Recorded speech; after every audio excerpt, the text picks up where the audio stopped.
No one can hold this office without noticing that prayer is something deeply woven into the fabric of our history, that indeed spiritual values are essential to the successful life of a democracy. Talk about a different time, right? That was Ronald Reagan back in 1986, signing a proclamation declaring a National Day of Prayer. 2 years later, Congress would designate the first Thursday in May as a day for all Americans to pray. But the idea for such a thing has been around for about 70 years now. Let's bring in Eric Metaxas, host of the Eric Metaxas radio show and author of Fish Out of Water, A Search for the Meaning of Life. We're also very pleased to have Pastor Darrell Scott, CEO of the National Diversity Coalition for Trump, join us. Gentlemen, welcome. Thank you for coming on. Thanks for having us. All right, Eric, why is a National Day of Prayer so important in this country? Well, where do we begin? There could be no America, literally, without people of faith. The founders all understood this.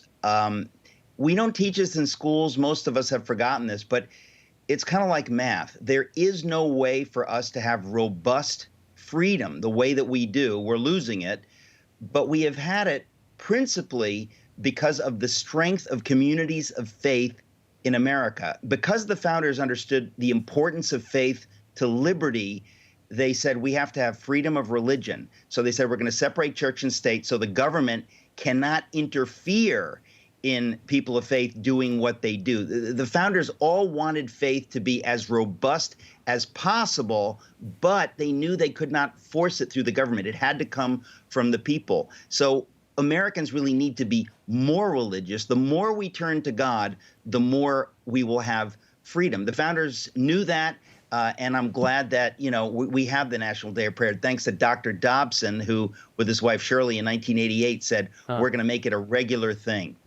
That's very interesting. Pastor Scott, Joe Biden issued a proclamation on this day of prayer, but the president managed to leave the word God out of this while working in climate change and racial injustice somehow. This, and also now Catholic bishops said to be thinking of sending a strong message to Biden about receiving communion while he advocates for abortions. So you got some strange things going on there. The president is a strange breed of Catholic, I would say. What's your response to all this? I would be in agreement with that. Joe Biden seems like he took this day to espouse leftist ideology when he mentioned the climate change and other things like that. And he left God out of it because the left is pretty much leaving God out of its day-to-day activity anyway. The left seems like it wants to take this country far away from God. It's doing away with moral absolutes, with moral barometers and moral compasses, and it's almost everyone does what they believe to be right in their own eyes. So I'm not surprised. And Joe Biden's Catholic profession does not match up with his Catholic practice, and that's what has the bishops so irritated with him. Yeah. Verbally, he's a Catholic, but practically, he's not. Very bizarre. Yeah, I mean, to say the least. Eric, yesterday we talked about the Biden administration canceling the permit for a Veterans Memorial motorcycle rally. It actually didn't stop there. This is from Reverend Patrick Mahoney, organizing a prayer event at the Capitol. He tweeted out, after our permit was denied for the first time in 70 years, there will be no public witness at the U.S. Capitol building for the National Day of Prayer. Brothers and sisters, free speech in danger today in America. Your thoughts on this, Eric?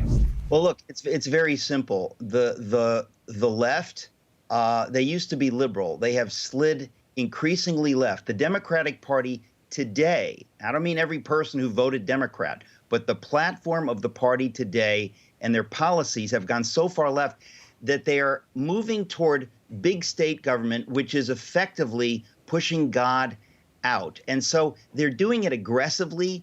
Americans need to wake up. This is not the Democratic Party of JFK or even of Bill Clinton. No. They are so radical, they're pushing God out. When you push God out, which they're doing aggressively, you make it impossible to have real liberty. Americans need to understand what the Democrats are doing is un-American, deeply un-American. Right, and as much as the Democrats like to say that the Republicans are crazy, the truth of the matter is JFK, by today's standards, would be a Republican. So, I mean, how funny is that? Pastor Scott, what are you praying for today?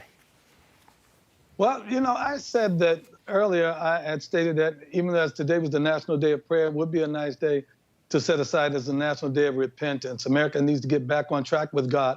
This society is seeking to minimize God as much as possible, and we need to maximize him rather than minimize him. His hand has been upon this nation from the very beginning, and my prayer is that God does not remove his hand from this nation. But as long as there are believers that have a relationship with him here, he's going to have his presence here. But we want more of his presence, not less of it. That's my earnest prayer, that God maximizes himself in our American country right now, rather than allow man to minimize him. Very well said.